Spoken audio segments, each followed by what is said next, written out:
There's been a sharp drop in the audiences for two of the BBC's flagship radio stations since the start of the year, according to newly released figures on radio listenership.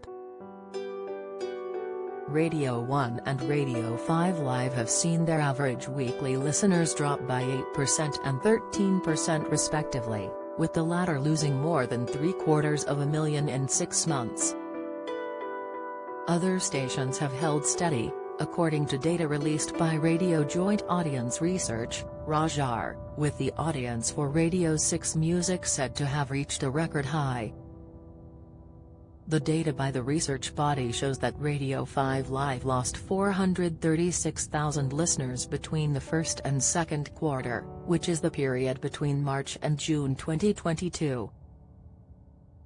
A half-year comparison of figures for the radio station, which includes shows by the likes of Nikki Campbell and Naga Munchetty, indicates a fall of 763,000 listeners. Radio 1, which features presenters such as Greg James, saw a quarter-on-quarter drop of 201,000, while its half-year drop has been reported as 692,000 listeners. And the quarter-on-quarter fall for Radio 4, excluding 4 Extra, was 308,000, whilst the new data suggests that the station experienced a half-year drop of 187,000 listeners. However, Radio 2, which features shows by the likes of Zoe Ball, and Radio 3 both held steady quarter-on-quarter, according to the newly released On Radio audiences. Both Greg James' Radio 1 breakfast show and Zoe Ball's Radio 2 breakfast show generally held steady across the same time period, with James' show gaining 25,000 listeners. Aled Hayden-Jones, head of BBC Radio 1, said, "I'm so pleased to see an increase in listeners for the breakfast show with Greg James, and it remaining number one for our audience. It's good to see the strategy we've developed at Radio 1 is working, indicating the strong connection the station has with young people across the UK on radio, YouTube, iPlayer and socials."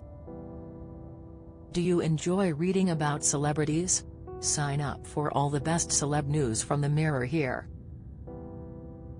The data indicates that GB News Radio, which launched in July last year, saw a quarter-on-quarter increase of 38,000, from a relatively low base of 239,000 in March this year.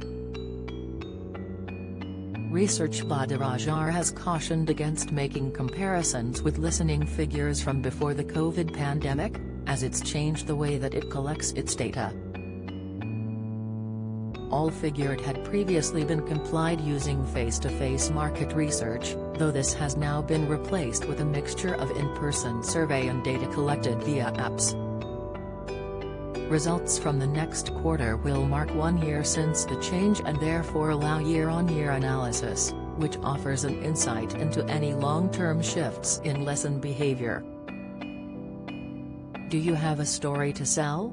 Get in touch with us at webcelebs@mirror.co.uk or call us direct 0207 29 33 033.